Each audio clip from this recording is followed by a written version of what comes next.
Buenas y bienvenidos aquí un día más a Mar de Curiosidad. Hoy vamos a hacer ya el tema número 49 del temario de la preparación de las oposiciones de secundaria para la especialidad de tecnología. Vamos a saludar un poquito a la gente que tenemos. Hoy tenemos a Víctor Carrera aquí en primera fila, dándolo todo ya desde la preparación del tema. Así que bienvenido, Víctor Carrera. Y vamos a darle rápidamente a este tema. Ya vimos en el tema anterior el tema de las máquinas eléctricas, pero de corriente continua. Y esta vez hablaremos de las máquinas eléctricas de corriente alterna. Es un tema muy parecido al tema anterior, ¿de acuerdo? Mira, tenemos Frey Gruber también, no te había visto. Así que también tenemos a la gran Frey Gruber por aquí, que está en primera fila. Y vamos a darle rápidamente aquí desde Twitch. Recordad, de lunes a jueves, a partir de las 10:30 aproximadamente, los temas de tecnología los repasamos aquí y después los estáis viendo, en todo caso, en YouTube. Así que vamos a ello. Muy bien. Muy bien. Hoy, ¿cómo le vamos a dar a esto? Tenemos, primeramente, los fundamentos de las máquinas eléctricas de corriente alterna. De acuerdo que son parecidos a los de corriente continua. Ya hicimos la ley de Lorentz ayer, la ley de Lenz, fuerza contra electromotriz ya la hicimos ayer. Vale, vamos a pasar un poquito por encima de esto. Corrientes de Foucault también lo hicimos ayer. Teorema de Ferraris, esto os va a hacer gracia, no de los coches, ¿vale? Polos de excitación, estos son todos los principios. Ya vimos mucho ayer, ¿vale? Por lo tanto, si queréis ver esto en más profundidad, tema 48, el vídeo del tema 48, podemos hacer la revisión más completa de esto. Después iremos a las máquinas de corriente alterna, la constitución. Y ahí tenemos las máquinas síncronas, los motores asíncronos y los transformadores. ¿De acuerdo? Así que dentro de las máquinas síncronas, pues vamos a ir al uso como generador de corriente alterna y la constitución de un alternador. Y dentro de los transformadores, pues veremos el circuito magnético y los circuitos eléctricos. Y ya, bueno, nos vamos al gran tema, que son máquinas eléctricas de corriente alterna, funcionamiento y aplicaciones y características. Tenemos el alternador trifásico, ¿de acuerdo? Y vamos a ver los sistemas de excitación de alternadores. Veremos el motor síncrono, el arranque por motor auxiliar, el arranque asíncrono y el arranque síncrono, ¿vale? Veremos estas tres. Dentro del funcionamiento de las máquinas asíncronas veremos lo que es el deslizamiento de una máquina asíncrona y veremos la curva par velocidad de una máquina asíncrona. Después veremos el funcionamiento de un transformador, el funcionamiento en vacío, en carga y los transformadores trifásicos. Y por último veremos las aplicaciones y características de las máquinas síncronas, de las asíncronas y de los transformadores. Yo creo que será un tema bastante sencillito. Me ha parecido curioso que no está mostrado por aquí el tema de, dentro de trifásico, que no está el tema de estrella de triángulo con su propio tema, porque yo creo que da para propio tema, pero bueno, por ahí entra. Así que bueno, vamos a la introducción ya directamente y con velocidad. Dice, la era de la electricidad comenzó con la corriente continua. Eso lo tenemos claro. Pero a medida que la tecnología avanzaba iba quedando relegada en beneficio de la corriente alterna, que tenía ciertas ventajas, sobre todo para el tema del transporte, pero después también para temas de potencia. Y al tiempo que se descubrían aplicaciones impensables con corriente continua. Por eso dice, un motor de corriente alterna, a igualdad de tamaño, puede desarrollar más potencia que un motor de corriente continua. Es decir, mi densidad energética es mayor. Que los generadores de alterna son más económicos que los de corriente continua. Además, la corriente alterna permite adaptar la tensión a las necesidades de uso con relativa facilidad, gracias al uso de transformadores eléctricos. Dice, en este tema se analizan tres principales categorías de máquinas eléctricas. Máquinas síncronas en su doble modalidad, de uso como motores y como generadores. Recordad que según la fuerza contra electromotriz nosotros podíamos generar electricidad moviendo un cable a través de campos magnéticos, o si inducíamos un campo magnético y una corriente a través de un cable, nosotros empezábamos a obtener un giro de este cable. Dice, los motores asíncronos, que son los más utilizados, los transformadores eléctricos, también denominados máquinas estáticas, que son parte fundamental en el diseño de cualquier aparato eléctrico o electrónico, así como el transporte y distribución de energía eléctrica. Recordad que un transformador en corriente continua no nos vale, no nos sirve, ¿vale? Porque una bobina en corriente continua se comporta como un cable. Entonces, ahí tenemos una serie de cuestiones interesantes. Bueno, Dice, venga, funcionamiento de máquinas eléctricas de corriente alterna, ¿vale? Vamos a hacer un repaso súper por encima porque recordad, esto lo tenemos en el tema anterior. Dice, la ley de Lorentz, recordad, ley de la mano derecha, ¿vale? Corriente, ¿cuál sería? A ver si nos acordamos.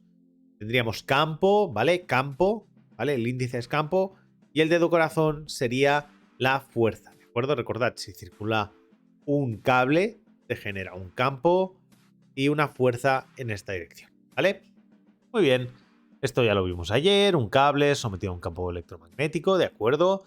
Tenemos el campo en esta dirección con la intensidad en esta y obviamente la fuerza, en este caso, te queda hacia arriba, ¿de acuerdo? No vamos a entrar mucho más en esto. Ley de Lenz, ¿no? Dice si sería el caso contrario. Si yo lo que hago es mover el cable a través de un campo, entonces lo que consigo es una electricidad, ¿de acuerdo? Consigo un movimiento de la corriente. Venga, vamos a la fuerza contraelectromotriz inducida en un motor, ¿de acuerdo? Es la tensión que se crea en los conductores de un motor como consecuencia del corte de las líneas de campo, ¿vale? Las corrientes de Foucault, recordad, la corriente que se generaba en una placa que recorría un campo, ¿de acuerdo? Que cortaba un campo. Todo esto ya lo vimos, que generaba una especie de torbellino, que eso generaba una resistencia que hacía que se calentase la masa, ¿os acordáis? Y ahora sí que vamos a ver una cosa nueva, que es el teorema de Ferraris. ¿De acuerdo? Dice, este teorema fue descubierto en 1888 de forma casi simultánea por Galileo Ferraris, profesor de Turing, y Nikola Tesla, ingeniero estadounidense de origen serbio. A Tesla se le atribuye la construcción del primer motor que funcionó con ese principio, mientras que a Ferrari se le atribuyó el documento teórico. Dice, el enunciado del teorema dice que un arrollamiento polifásico que tenga un número de pares de polos y recorrido por corrientes polifásicas equilibradas de pulsación W, es decir, con una velocidad de giro, una velocidad angular concreta, produce P pares de polos ficticios que se deslizan con velocidad angular, la velocidad angular dividido por el número de pares de polos, a lo largo del arrollamiento sin sufrir modificaciones. Es decir, aquí básicamente lo que estoy generando es que el campo electromagnético hoy toca ovejas electrizadas, correcto. Muchas gracias por los 100 mensajes. Básicamente aquí lo que voy haciendo es que estos polos magnéticos se me van moviendo alrededor de esa especie de enrollamiento externo que está quieto, ¿vale? Pero que está recorrido por varias fases. Entonces yo consigo una especie de movimiento de imanes ficticio, ¿vale? Porque los polos se van moviendo. Eso es lo que después me permite generar un estator. ¿Vale? Yo tengo un estator que está quieto, ¿vale? Pero los campos electromagnéticos se van moviendo, van rotando alrededor del estator. Entonces voy consiguiendo que aunque yo no mueva el rotor, aunque yo no mueva el estator, voy obligando a orientarse el rotor al nuevo campo electromagnético. Entonces permite un movimiento. Ese teorema, aplicado a los motores de inducción, que se verán más adelante, determina que la disposición de una serie de devanados trifásicos en el estator de un motor permite generar un campo magnético giratorio a partir de elementos no móviles. Es decir, los cables del estator no se mueven. El estator no se mueve. Pero los campos magnéticos sí que se mueven. ¿Por qué? Porque las diversas intensidades de la corriente van cambiando. Ahora pues la corriente me está entrando en una dirección, por una de las fases, ahora me está entrando por otra, ahora en una fase casi no tengo corriente, ahora sí, tal. Y entonces el campo magnético aparente va girando en una dirección o en otra. Muy bien. Polos de excitación. Lo mismo que vimos en el otro documento, ¿vale? Las máquinas eléctricas grandes, para poder funcionar, requieren un flujo magnético de considerable valor, ¿vale? Esto nos lo generará el estator, ¿de acuerdo? ¿Qué pasa? Que en el circuito de corriente continua los imanes no se movían, para nada. Aquí se van a mover, ¿vale? Pero no las piezas que generan el campo magnético, sino el campo magnético mismo se va a empezar a mover, ¿de acuerdo? Eso ya lo veremos. Muy bien, ya tendríamos la primera parte así más teórica hecha, ¿vale? Ya veis que la gran diferencia es que es todo lo de antes más la ley de Ferrari, que lo que nos permite es que el campo magnético vaya girando. Esto va a ser el meollo de la corriente alterna para motores. Venga, va. Máquinas eléctricas de corriente alterna. Constitución. Tenemos las máquinas síncronas, ¿de acuerdo? Que se pueden usar como generadores de corriente alterna. Un generador síncrono consta de un estator, ¿de acuerdo? Ranurado, que aloja un devanado normalmente trifásico. Puede ser monofásico, pero normalmente va a ser trifásico, ¿vale? ¿Os acordáis que antes nos ha dicho polifásico esto? Y un rotor con un devanado inductor del mismo número de polos que los devanados del estator, y que tiene la función de crear un campo magnético básico de la máquina. Ese devanado también recibe el nombre de devanado inductor o devanado de excitación y se alimenta de corriente continua, ¿vale? Va a ser algo que nos va a dar excitación al campo magnético externo. Al hacer girar el rotor con velocidad constante, se induce una fuerza electromotriz en los devanados del estator. Por ese motivo reciben el nombre de inducido, ¿vale? Yo le voy a dar corriente al rotor, ¿vale? Corriente continua al rotor, le voy a cargar de campo magnético, ¿vale? Empezaré a hacerlo girar. Como luego tengo el estator con el cableado, empezaré a obligar a esos electrones que hay en el estator a moverse y generaré una corriente eléctrica. Dice la velocidad de giro del rotor y el número de pares de polos viene dada por la expresión siguiente. Pues esta omega es 2pi veces la frecuencia partida por el número de pares de polos. ¿Vale? La frecuencia en la red es uno de los valores que debe mantenerse constante de modo estricto. ¿Por qué? Porque las bobinas y los condensadores en una red eléctrica varían completamente su funcionamiento, pero completamente si varía la frecuencia. Es decir, si yo empiezo a tener alteraciones en la frecuencia, todas las bobinas, es decir, todos los motores que estén conectados y todos los condensadores, es decir, luces, ordenadores, capacitores, todo se irá al carajo, empezará a funcionar mal. Por eso tiene que ser súper estable. Se permiten en los barcos, que es donde más se permite variaciones del 1%, de la frecuencia. Es decir, si tengo 50 Hz, pues de 45,5 Hz a 50,5 Hz. Por encima de esas variaciones, todo lo que tengas conectado se empezará a deteriorar. Los ordenadores te durarán menos, los sensores empezarán a fallar eventualmente, etcétera, etcétera. Que sí, que yo me subí una vez a un barco que tenía 52 Hz. Ya, sí. Se acaban fastidiando las máquinas. Y acaban dando valores incorrectos. Si comprobáis la frecuencia en vuestra casa, la frecuencia es algo súper estable en una instalación grande, es decir, una red grande. Normalmente en Europa son 50 Hz y en América y Japón son 60 Hz. ¿Vale?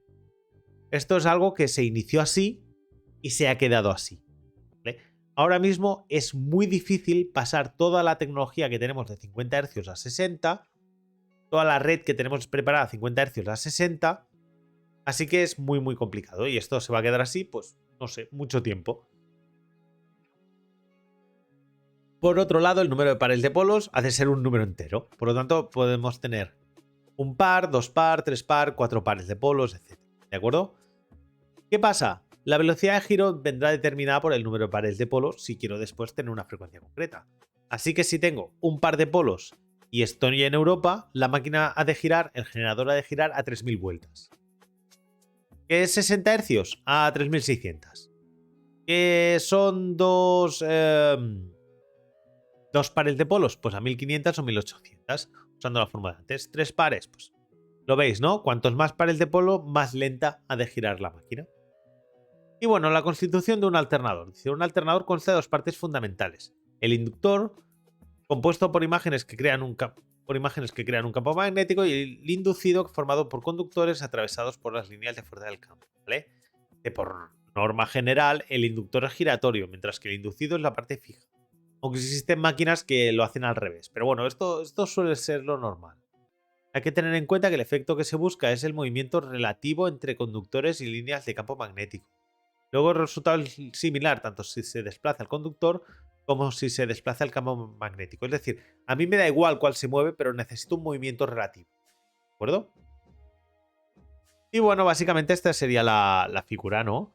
Yo tengo un imán que va girando alrededor de los devanados, ¿vale?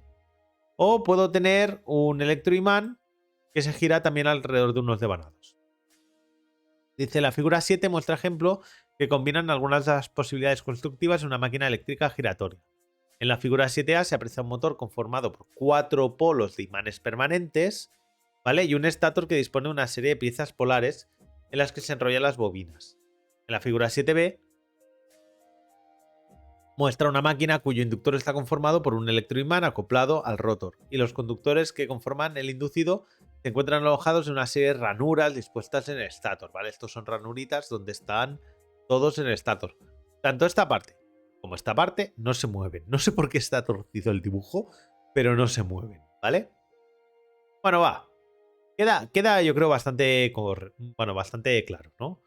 Dice, la rotación del inductor conlleva una rotación del campo magnético de los imanes, lo que conforman, lo que provoca un campo variable en el inducido generándose una corriente alterna.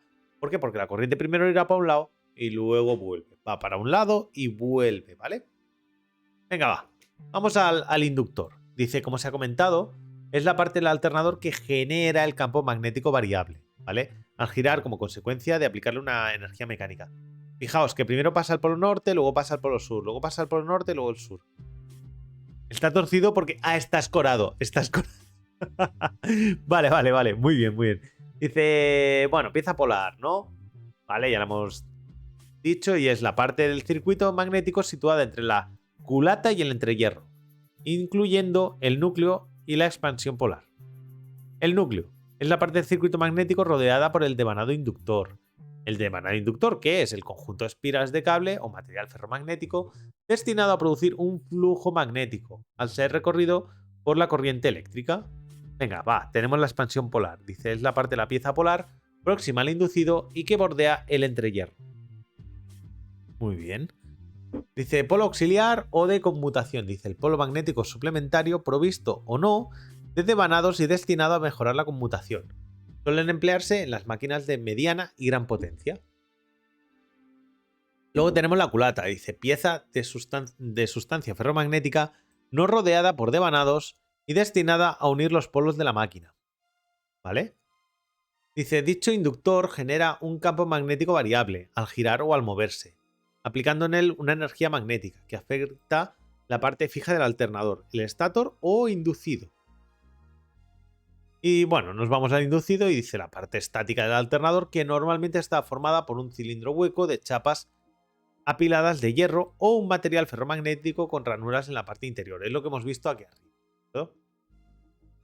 Donde se alojan las bobinas. En estas se induce una fuerza electromotriz cuando el inductor gira en el interior del inducido. Las bobinas del inducido se unen a unos bornes que están en el exterior de la carcasa del alternador con el fin de conectarlas al circuito exterior al que entregan la corriente inducida. ¿Vale? Es un poquito toda la jugada esta.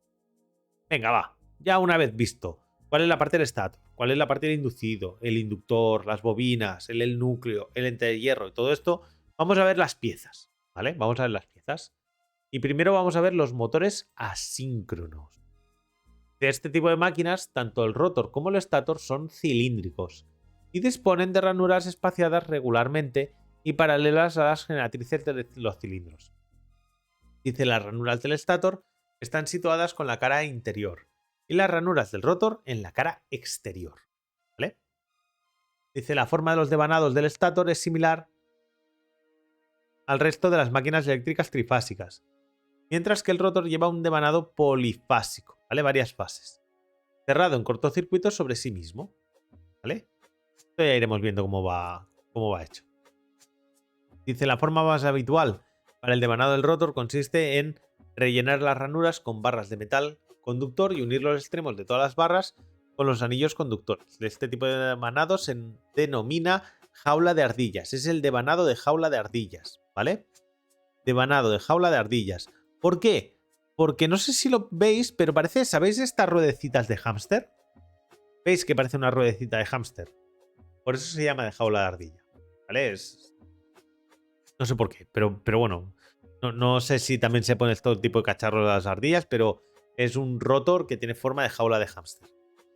Dice, existen también motores asíncronos en los que se arrolla un devanado trifásico en el rotor, igual que en el estator, cuyos extremos se conectan a 3 anillos sobre los que hacen contacto 3 escobillas diferentes, ¿vale? de carbón que se cortocircuitan exteriormente. ¿Hay ardillas domésticas? ¡Oh, qué monas! No sabía. Dice, este último tipo de devanados rotóricos confieren a la máquina la denominación de anillos rozantes o de rotor devanado, ¿vale? Porque tenemos... Fijaos que tenemos las 3 fases aquí, ¿vale? 1, 2 y 3 conectadas en el mismo punto. Ah, de cría tuviste una. Hostia, qué bueno. Dice, si en lugar de cortocircuitar los anillos se colocan resistencias, tal como se ilustra en la figura 9, resultará posible regular la intensidad que circula por el inducido. Es decir, como yo le pongo resistencias, variables obviamente, yo lo que puedo decir es, quiero que pase más o menos corriente por el inducido. ¿Qué consigo con eso? Pues conseguir más intensidad o menos intensidad después en el rotor. Es decir, puedo aumentar o disminuir mi campo magnético. Por lo que yo puedo generar más o menos electricidad. Puedo subir o bajar el voltaje, puedo jugar, ¿vale? Puedo jugar con esto. Dice, en los motores asíncronos solo existe una alimentación por estator de corriente alterna. En la disposición de las bobinas genera un campo magnético que se desplaza, gira alrededor del motor, induciendo las corrientes que circulan por el devanado del motor. Por este motivo, este tipo de máquinas también se denomina de inducción, ¿vale? Porque se induce, ¿vale? Muy bien, hemos visto los motores asíncronos. Y ahora vamos a ver directamente los transformadores. Los transformadores se basan en una ley bastante sencillita y se basan en cómo hacerlo funcionar. Bueno, son fáciles de entender, ¿vale? Vamos a ver, un transformador. Dice, la forma constructiva básica de un transformador lo veremos en la figura 10. Son un montón de láminas de hierro, ¿vale?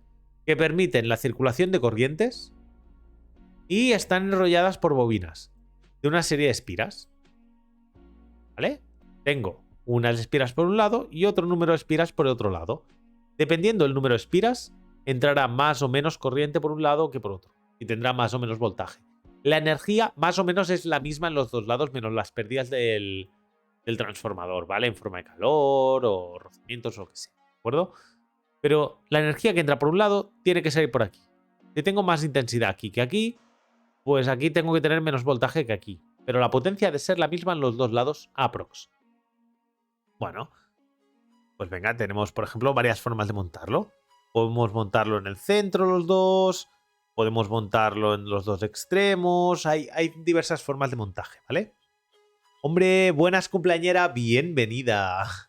Bienvenida. Hoy estamos viendo máquinas eléctricas de corriente alterna. Muy bien, vamos al circuito magnético. Dice, desde el punto de vista de la forma del circuito magnético, los transformadores monofásicos pueden ser de dos clases, de columnas o acorazados, ¿vale? Venga, vamos a ver los transformadores de columnas. Dice, también denominado de circuito magnético simple, tal como se observa en la figura 11b, ¿vale? Transformación de columnas. Es formado por dos columnas iguales y dos culatas, ¿vale? En cada columna se enrolla la mitad de las espiras de cada bobinado. Es decir, aquí se enrolla la mitad, aquí se enrolla la mitad, mitad y mitad. Venga. Y después tenemos el transformador acorazado.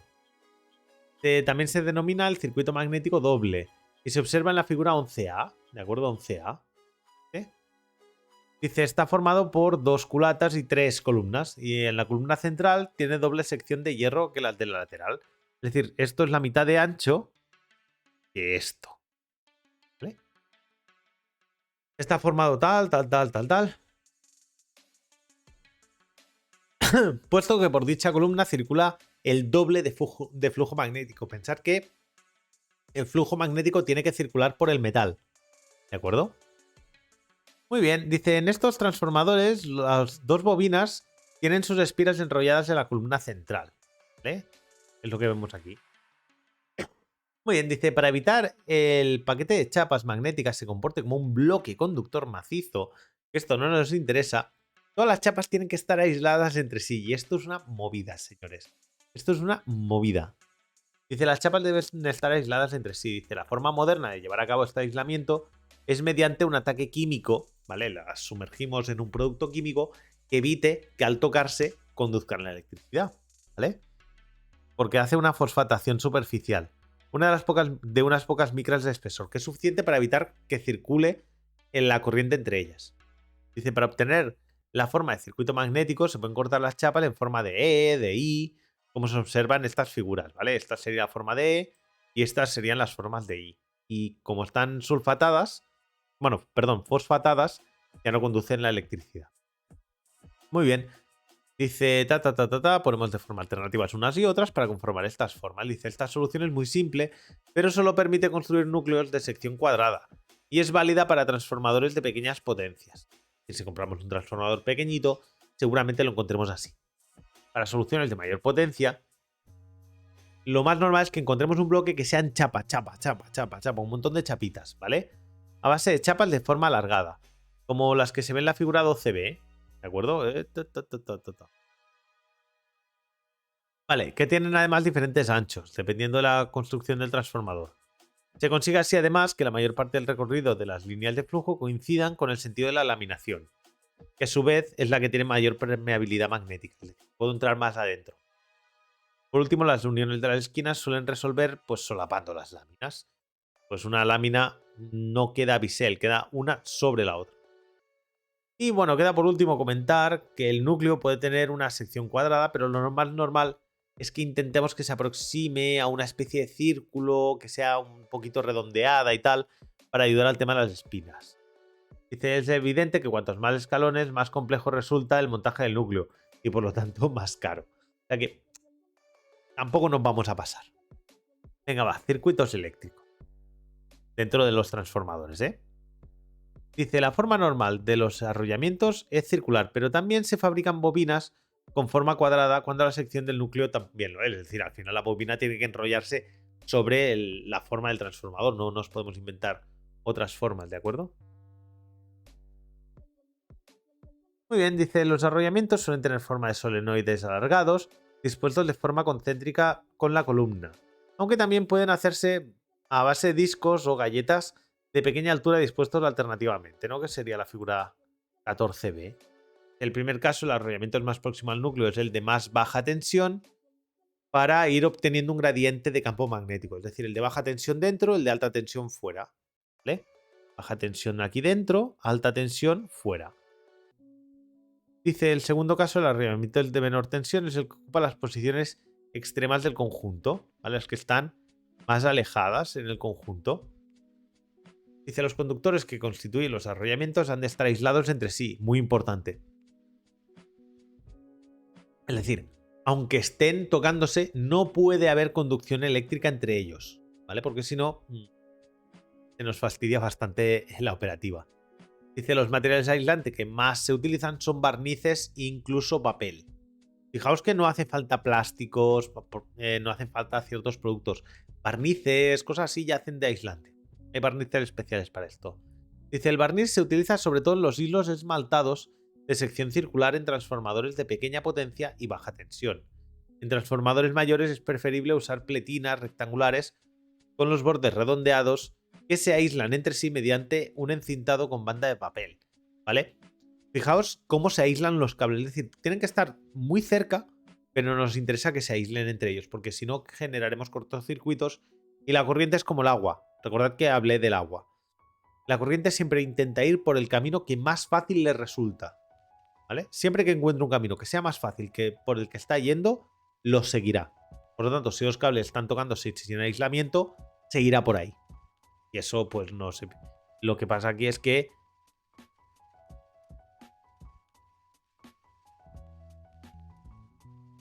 y lo que pasa es que, claro, si circula por un sitio así, no circula por las espiras. Muy bien.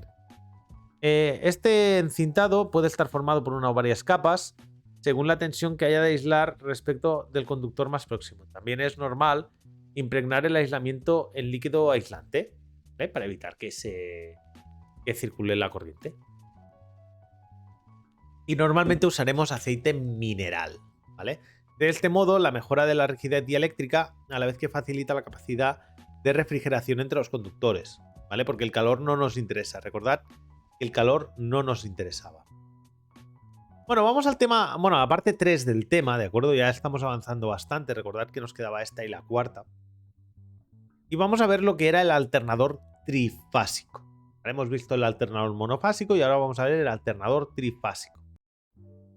Venga, en la figura 15 se muestra la sección transversal de una representación esquemática pues, de un alternador trifásico. ¿Vale? Importante. En un alternador trifásico, lo más importante que tenemos que entender es que tenemos las tres fases de la corriente eléctrica, una en cada bobina. ¿Vale? Dice, en el estator se disponen tres bobinas idénticas en cuanto a sección de conductor y número de espiras. El rotor lo conforma un campo magnético con capacidad de girar. Pues puede ser un electroimán, pueden ser imanes permanentes, eso ya lo iremos viendo, ¿vale?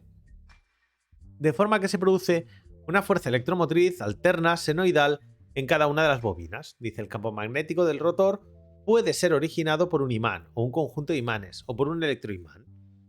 Tenemos todas las opciones posibles.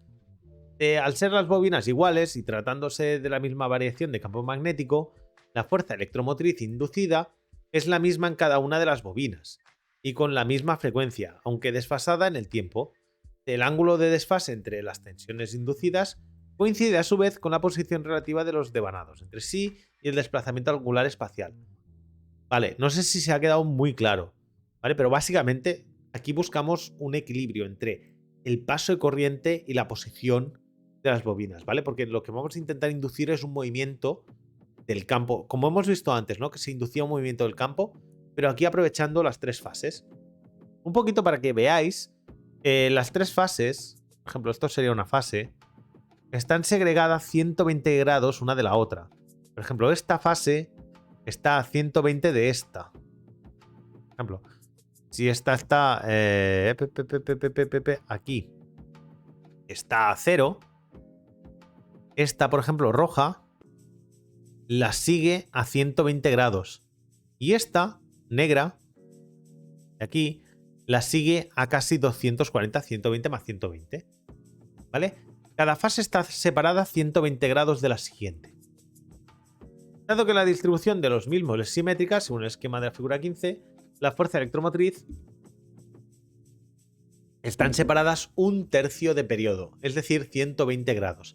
Dibujar esto, cuando estéis haciendo el examen, dibujar esto es complicadete. Tenéis que hacer alguna prueba de dibujarlo. Os acabaréis liando si no lo probáis, ¿vale?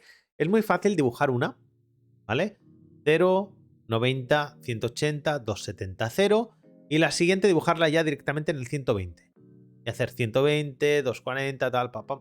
Hacer la siguiente. Y después la hacéis la última. Y ya está, y os quedará bastante bien. Muy bien, dice la figura 16, muestra el diagrama de la evolución en el tiempo, ¿vale? Muy bien. Venga, va.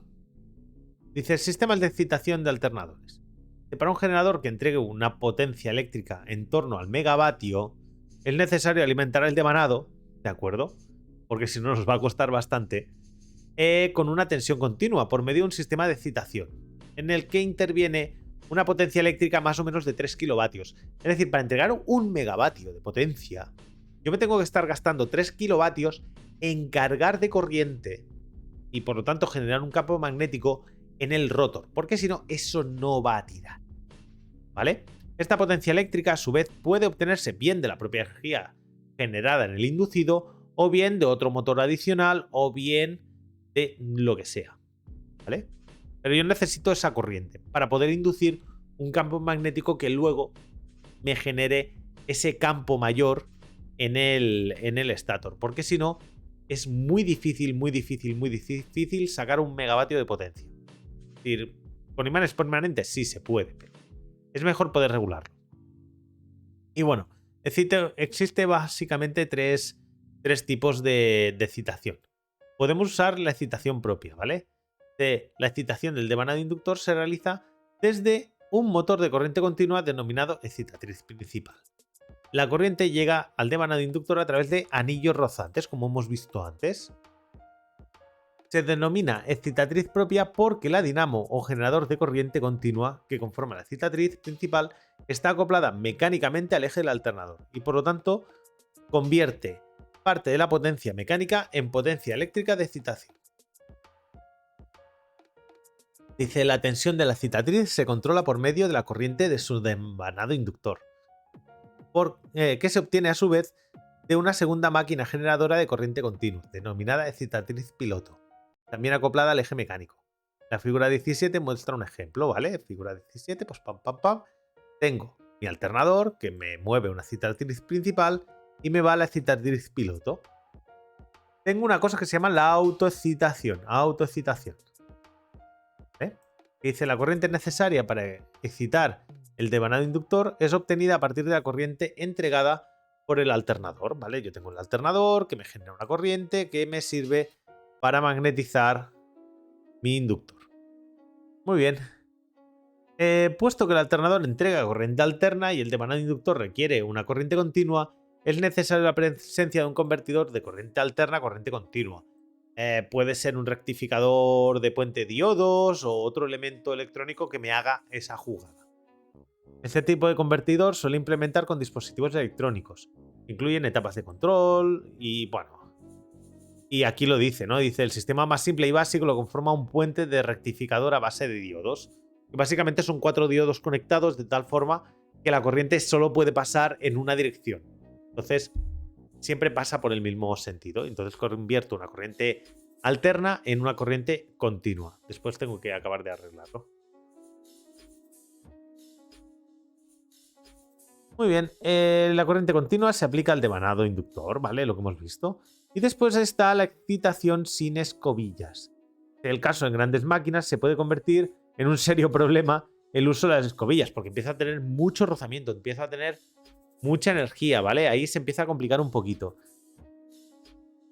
Entonces, bueno, básicamente es por ello que se han ideado los sistemas de excitación sin escobillas, que consisten en disponer una máquina excitatriz cuyo inducido está acoplado en el propio rotor, ¿vale? Y la salida rectificada de dicha excitatriz se aplica a los devanados inductores del alternador principal, ¿vale? Y es lo que se ve aquí. La excitatriz está en el propio rotor. Entonces ya no tengo escobillas por ahí en medio. Ya va todo acoplado directamente. Bueno, dice, el control de la corriente de la excitación se lleva a cabo controlado desde el estator de la corriente de excitación de la excitatriz principal. ¿Vale? Básicamente yo lo que hago es decirle, no. Este campo magnético tiene que subir, tiene que bajar, y entonces así puedo controlar cuánto voy a generar de campo magnético en el rotor, que al final será lo que me dé la potencia. Venga, va. Motor síncrono. Venga. Dice, la máquina eléctrica síncrona puede funcionar como motor, igual que como alternador. Dice, en tal caso, aplicando la energía eléctrica en forma de corriente alterna al inducido, se generan fuerzas sobre el inductor que originan un movimiento mecánico de rotación, ¿vale? Lo mismo, yo le aplico el campo magnético, que además es un campo magnético giratorio, y entonces voy a ir arrastrando ese imán que tengo en la parte interna, ¿vale? Ese rotor. Dice, la velocidad de giro viene expresada por la siguiente relación. El número de vueltas es igual a 60 veces la frecuencia partido por el número de polos, ¿vale? Es el número de polos. Es que arriba ponía 260F y P al par de polos. Ya, es lo mismo. Multiplicar por 2 y dividir por el par de polos que no multiplicar por 2 y usar P como polos. Yo normalmente uso 2 por 160 por F y abajo es pares de polos, porque como muchas veces se usa pares de polos, suele ser más fácil. El motor síncrono presenta el grave inconveniente de que el par conserva un sentido único, solo cuando la máquina se halla ya sincronizada. Es decir, que el motor gire a la misma velocidad que el campo inducido. ¿Vale? Esto implica que en reposo, justo en el momento del arranque, el par es nulo, por lo tanto no tengo fuerza a la hora de arrancar, no puedo arrancar nunca. Es como no tiene energía para iniciar el arranque. Luego el motor no podrá arrancar jamás, porque no tiene par. Igual que, no sé si os acordáis, que el motor de corriente continua, el par al arranque era infinito. Es decir, era altísimo. Este no, este es al revés, es como no puedo arrancar. ¿Vale? O dicho otro modo, un motor síncrono necesita un procedimiento auxiliar de arranque. Y a continuación se analizan algunas alternativas diferentes. Un arranque por motor auxiliar, por ejemplo. Dice, consiste en acoplar en el mismo eje del motor síncrono un pequeño motor auxiliar que arrastra al motor principal y da velocidad de sincronismo. Dicho motor auxiliar se suele denominar motor pony. Me encanta el motor pony. Es indispensable que la carga mecánica que pueda desacoplarse o regularse de algún modo. para que la potencia del motor de arranque se emplee solamente en acelerar la inercia del conjunto del motor síncrono carga. Mola el nombre, lo de motor pony es muy mono. Y después tenemos otra cosa que es el arranque asíncrono. Vale, dice, para implementar este tipo de arranque se modifica ligeramente el motor, insertando devanados adicionales similares a los que usan un motor asíncrono, que se verá más adelante, o cortocircuitando el propio devanado de excitación externamente. El equilibrio se alcanza a una velocidad ligeramente inferior a la de sincronismo, y en esta situación se puede lograr el sincronismo si se conecta la alimentación al devanado de excitación, en el momento en el que el campo magnético giratorio creado por las corrientes está alineado por los inductores. Es decir, lo que hago es acelerar y cuando más o menos va a la misma velocidad que el campo magnético, ¡clac!, le hago el cambio. Ya voy a velocidad de sincronismo. Le pego el último acelerón. Justo cuando está llegando el campo magnético a engancharlo, ¡pam!, lo sincronizo. Y bueno, otro tipo es el arranque síncrono. Dice, este procedimiento se utiliza cuando se dispone de una fuente de alimentación de frecuencia variable. Yo puedo empezar con frecuencias bajas y empezar a subirla y entonces voy acelerando el motor. En este tipo de sistemas de regulación, la tensión debe hacerse variar de forma más o menos proporcional a la frecuencia, con el fin de que el flujo máximo por polo se mantenga constante. Entonces puedo trabajar con ello. Bueno, queda claro, ¿no? El motor síncrono no puede arrancar por sí mismo, necesita ayudas, ¿vale? Vamos al funcionamiento de las máquinas síncronas, ¿vale? Más o menos esto es otra vez lo mismo, ¿vale? El tema de la velocidad de sincronismo y todo esto, ¿de acuerdo? No quiero meterle mucha caña a esto, ¿vale? Por el tema de la velocidad de sincronismo y tal, ¿vale? Pero sí que quiero meterme en esta parte, la de deslizamiento, ¿de acuerdo? ¿Qué pasa con el deslizamiento? El deslizamiento es la diferencia entre la rotación del campo magnético, la velocidad de rotación del campo magnético, y la velocidad de giro del motor. ¿Qué quiere decir con esto? Que el motor no va exactamente a la misma velocidad que el campo magnético, siempre va algo más lento, le cuesta girar exactamente a la misma velocidad, ¿vale? Sobre todo en motores asíncronos de inducción, para expresar la diferencia entre la velocidad de sincronismo y la de giro, pues lo definimos por la letra S. ¿Vale? El deslizamiento es una magnitud sin dimensiones y se expresa normalmente en tanto por ciento. Con el motor en reposo, la S es igual a 1. ¿Vale? Los motores con diseño normales, la velocidad del rotor funcionando es muy próxima a la de sincronismo, muy próxima. Normalmente el deslizamiento está en el 1%. Y bueno, y entonces aquí tenemos la curva par velocidad. La curva par velocidad, ¿vale? De las características del par velocidad, del acoplamiento entre el motor y la carga, se analizan mediante curvas similares a la de la figura 20. No sé si conocéis las curvas de par motor de las máquinas térmicas, pero realmente las curvas de par velocidad en una máquina eléctrica suelen ser como bastante buenas, ¿vale? Hay una velocidad máxima y después a partir de ahí se cae todo, pero bueno, ya lo iremos viendo. Nótese que la velocidad se suele representar a menudo mediante el deslizamiento. Es decir, si el deslizamiento es 1 o el deslizamiento es 0. Es decir, aquí básicamente mi velocidad sería igual a la de sincronismo, aquí mi velocidad sería 0, ¿no? Entonces mi velocidad crece conforme me voy acercando a la velocidad de sincronismo. Venga, punto de arranque, ¿no? Cuando yo arranco, el punto A se corresponde al estado en reposo, velocidad 0. El par que proporciona el motor se denomina par de arranque. En este instante es cuando el motor consume el mayor pico de corriente. Recordad, cuando un motor eléctrico arranca, consume muchísima corriente, pero mucha corriente. Mucha más que cuando tengamos el motor a plena carga. Cuando el motor arranca está gastando una burrada. Los que seáis un poquito mayores os acordaréis que cuando encendíamos la lavadora, la luz de la casa como que se apagaba ligeramente y se volvía a encender. Es decir, teníamos una caída de tensión debido al consumo que le pegaba en ese momento a nuestra red ese aparato que se encendía. Al menos los que viváis en pueblos. ¿Vale? Es en este instante cuando el motor consume el mayor pico de corriente. La intensidad de arranque puede llegar hasta 8 y 10. Y 10, ¿eh?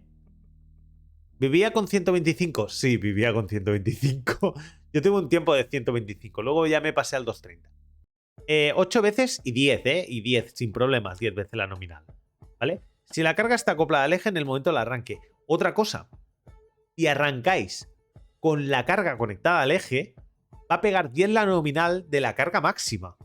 Claro, se te va. Es decir, imagínate una máquina que a carga máxima consume 1 kilovatio. Pues a carga máxima, en par de arranque, te está consumiendo 10 kilovatios, 8 kilovatios. Sí, en la casa vieja, sí. Yo tenía la casa de una persona que conocía que también eran 125 en los años 2010 y se notaba, ¿eh? Encendían el microondas y le hacía... Y hostia, qué fuerte. Bueno, punto de funcionamiento en vacío, ¿vale? P0. ¿Vale? Vamos a buscar el P0 que es aquí. Carga en vacío, ¿vale? Sin carga alguna acoplada al eje. El par sigue la trayectoria que indica la curva. Pasa por el valor mínimo, alcanza el valor máximo, llega al punto B de funcionamiento estable y continúa hasta P0, que corresponde a par nulo. ¿Por qué par nulo? Porque no está arrastrando nada. No hay ninguna fuerza que tenga que hacer. Entonces la velocidad es la de sincronismo. Es un poquito más rápida que la velocidad de sincronismo. Pero... Vale. Con el horno también, con el horno. Dice, punto de funcionamiento estable. Dice, en condiciones de funcionamiento estable, las magnitudes par velocidad que solicita la carga son iguales al par velocidad suministradas por el motor. Este sería el punto... tensión normal, velocidad normal, carga normal, ¿vale? Este sería el punto óptimo. Cualquier perturbación que pueda soportar el sistema hace que se vuelva siempre a este punto B. Es decir... Lo bueno de estos motores es que aunque se mueva un poquito para arriba, un poquito para abajo, vuelve al punto B por sí mismo. Tiene una forma de equilibrarse. Dice, la figura 21 muestra las variaciones que producen una curva par velocidad en una máquina de anillo rozante cuando se cierra el circuito inducido con resistencia siendo R2 mayor que R1, ¿no? Vale, esta sería la modificación del par velocidad. ¿Vale? Cómo se iría moviendo. ¡Wow! ¡Qué desastre! Esto de pintar con ratón es un desastre. Pero bueno, ya se ven las curvas de par, ¿vale? La velocidad, el par. Fijaos, el par de arrastre, ¿eh? Cuando arrancamos. Y este es el par resistente. Muy bien. Venga, funcionamiento de un transformador, ¿no? Vamos a ver el funcionamiento en vacío. Vamos a ver el funcionamiento en vacío. De la figura 22... te muestra el esquema básico de un transformador, ¿vale? Lo estamos viendo aquí. Dice, en funcionamiento normal, los arrollamientos N1 y N2, que adelante llamaremos primario y secundario, respectivamente, están conectados a dos redes eléctricas distintas, ¿de acuerdo? Bueno, se da funcionamiento en vacío cuando uno de los arrollamientos se conecta a una fuente de tensión y el segundo arrollamiento se deja en circuito abierto, es decir, no lo conectamos a nada. Eso está en vacío. Ahora bien, lo podemos conectar después. Dice, si se desprecia la resistencia al conductor para la primera aproximación, al igual se supone que la fuente de tensión inicial, la ley de Lenz, determina que en este caso de la tensión, bueno, podemos determinar la tensión. A ver, a mí lo que me interesa es esto. De todas estas expresiones de cálculo, ¿vale? Que son los de la fuerza electromotriz y todo esto, que es un poquito complejo, pues vamos a ir a esta. De estas expresiones se desprende que las tensiones medidas en bornes de los devanados primario y secundario coinciden con los valores de fuerza electromotriz inducidas en los respectivos devanados. ¿Qué significa esto? Que yo puedo hacer una correlación entre fuerza electromotriz del primero y del segundo. Y entonces eso lo puedo determinar por el número de espiras del devanado. Es súper sencillo. Yo cuento el número de espiras por un lado, cuento el número de espiras por otro y me sale el número. Es decir, la razón entre ellos es la división del número de espiras. Es súper sencilla, es una máquina muy sencilla. Viene de conceptos muy complejos, ¿vale?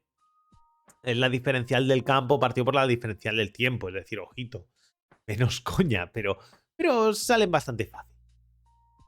Se define a la relación de transformación, R, como el cociente entre el número de espiras del arrollamiento de mayor tensión y el número de espiras del arrollamiento de menor tensión, ¿vale?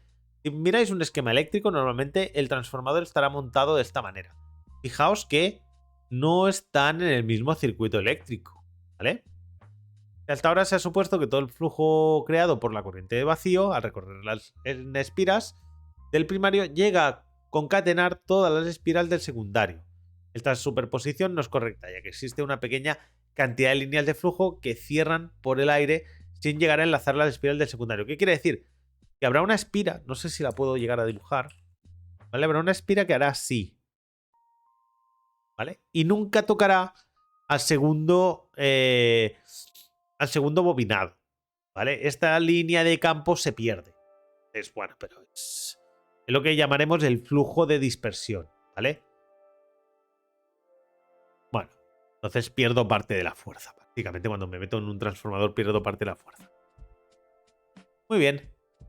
Venga, va. Vamos a ver el funcionamiento en carga. Dice, si se coloca una impedancia en los bornes del secundario del transformador, circulará una intensidad I de ese segundo transformador que irá desfasada en general un cierto ángulo respecto al de la tensión en bornes. Es decir, no se transmite a la vez, hay un cierto retraso, ¿vale? Esta intensidad es la causa de una nueva fuerza electromotriz y el circuito magnético del transformador que viene a sumarse al existente en vacío, ¿vale? Entonces yo tengo una carga, tengo otra, ¿vale? Y entonces tengo otro campo magnético, ¿vale? Y bueno, la I sub 1, básicamente, es más o menos a la intensidad sub 2 dividido por N sub 1, es decir, el número de vueltas del inductor partido por el del inducido, es decir, el primario por el secundario. ¿Eh?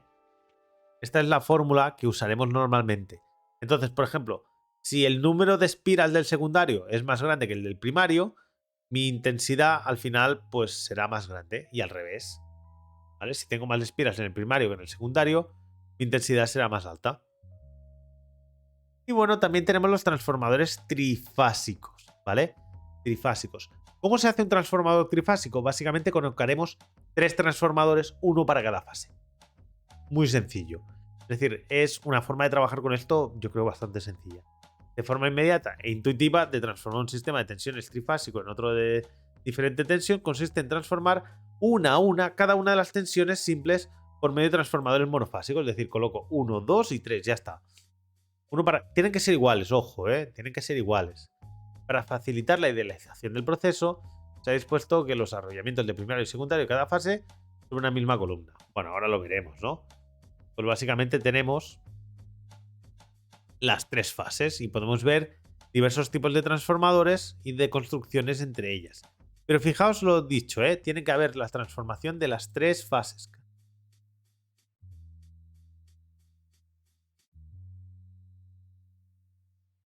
Muy bien. Y vamos a ver las aplicaciones características, ¿de acuerdo? Un poquito de este tema. Una máquina eléctrica puede considerar un conjunto de circuitos eléctricos acoplados magnéticamente que se permiten transformar una energía eléctrica en otra energía o viceversa.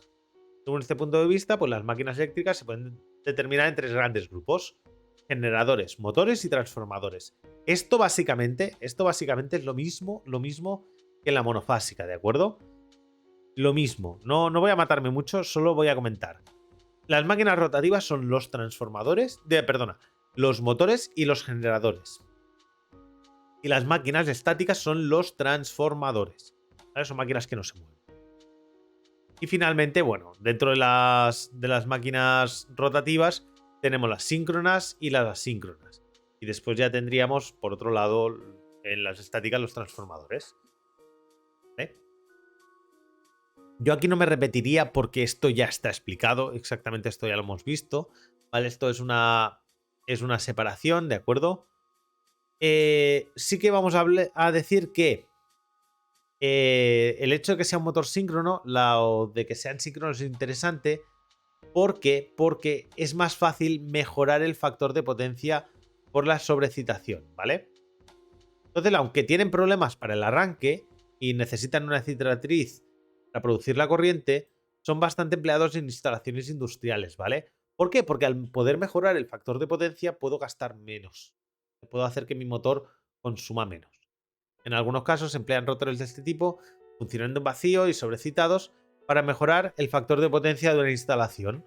De esta forma se compensan los gastos ocasionados con la disminución que se puede obtener en la sección de los conductores, ¿vale? Porque tengo que pasar menos intensidad por los cables, porque tengo que gastar menos corriente, ¿vale? Pensad una cosa, cuando hablemos de la corriente de las reactivas, son corrientes, entre comillas, reales que circulan por el sistema y que nos cuestan dinero de generar, de mantener, en cableado. Nos generan una serie de problemas, ¿vale? Ya hablaremos de ello. El alternador, pues lo mismo, pero en vez de consumir corriente, me genera corriente, ¿de acuerdo? Y bueno, los alternadores basados en máquinas síncronas suponen un método por excelencia para generar corriente. Son los típicos que nos encontraremos en todas las grandes centrales, ¿vale? Alternadores síncronos. Muy bien. Después tendríamos máquinas asíncronas. La máquina asíncrona trifásica es el motor industrial por excelencia, ¿de acuerdo? Es decir, si yo quiero un motor industrial, será una máquina asíncrona, ¿vale? Tiene muy buenas características, como que robusto, es fiable, hay una alta relación potencia-peso y le puedo meter sobrecargas transitorias, ¿vale? Le puedo meter sobrecargas transitorias y me las aguanta. Eso es lo importante, me las aguanta. Y como la máquina eléctrica puede funcionar como generador, pero esa modalidad de funcionamiento apenas se usa en su forma clásica, al ser superada muy ampliamente por el generador síncrono, tan solo se está empleando últimamente en generadores eólicos, ¿vale? Es decir, los generadores eólicos son máquinas asíncronas normales, ¿vale? Y básicamente porque luego puedo usar sistemas electrónicos para compensar esas variaciones de velocidad. Hay generadores eólicos que no son asíncronos, son síncronos, ¿vale? Lo que pasa es que si voy a tener variaciones de velocidad, prefiero ponerlo a asíncrono y después ya acabaré de ajustar sus frecuencias. Y bueno, el tema de los transformadores también lo usamos mucho en las instalaciones eléctricas, ¿de acuerdo? Muy bien, y después de esto ya tenemos la conclusión, ¿vale? Se ha descrito en este tema las características principales, constitución y principios básicos de funcionamiento de máquinas de corriente alterna. Los transformadores, los motores de corriente alterna, tanto los implementados con máquinas síncronas como los motores asíncronos y los alternadores o generadores de corriente alterna. También se han enumerado las principales aplicaciones de estas máquinas, ¿de acuerdo? Con esto hemos terminado el tema 49 del temario de tecnología. Así que bueno, vamos a despedir a la gente de YouTube. Bueno, muchas gracias a todos los que habéis estado aquí viendo el vídeo del tema 49 de máquinas eléctricas de corriente alterna, ¿de acuerdo? Recordaros, para los que estáis viéndome en diferido desde YouTube, que tenemos los otros 48 temas ya subidos al canal, que los podéis ir viendo. Recordad que están ordenados, están numerados. Estoy intentando también clasificar las partes de los temas para que lo podáis ver así. Hostia, quiero ver esta parte concreta. Pues ir y saltar a esa parte concreta. Y bueno, muchas gracias a todos los que estáis también aquí en el directo. Veo que alguno acaba de entrar ahora al directo y debe estar diciendo este tío ya se va, pero bueno, es lo que hay. Y nada, ahora seguimos el directo, pero esto ya nos despedimos de los de YouTube. Nada, si os ha gustado el vídeo, por favor, dadle like, suscribiros al canal, compartid y nos vemos un día más en Bar de Curiosidad. Un saludo y buena.